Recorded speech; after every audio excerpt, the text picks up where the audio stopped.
Here's a list of tongue twisters used in English therapy settings, especially for British English learners or those working on speech clarity. Start slow and clear, not fast. She sells seashells by the seashore. Therapy tip: practice slowly, increase speed gradually. Red lorry, yellow lorry. British therapists love this one. Peter Piper picked a peck of pickled peppers. Great for articulation therapy and breath control. How much wood would a woodchuck chuck if a woodchuck could chuck wood? Improves pacing and breath support. Betty Botter bought some butter, but she said the butter's bitter. Builds rhythm and intonation control. Unique New York, unique New York. Helps reduce mumbling and slurred speech. A proper copper coffee pot.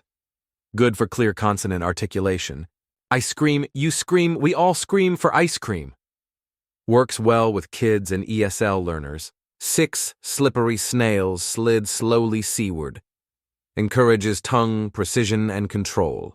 Fuzzy Wuzzy was a bear. Fuzzy Wuzzy had no hair. Fun and engaging for younger learners or rhythm practice. She sells seashells by the seashore. Red lorry, yellow lorry. Peter Piper picked a peck of pickled peppers. How much wood would a woodchuck chuck if a woodchuck could chuck wood? Betty Botter bought some butter, but she said the butter's bitter. Unique New York, unique New York. A proper copper coffee pot. I scream, you scream, we all scream for ice cream. 6 slippery snails slid slowly seaward. Fuzzy Wuzzy was a bear. Fuzzy Wuzzy had no hair.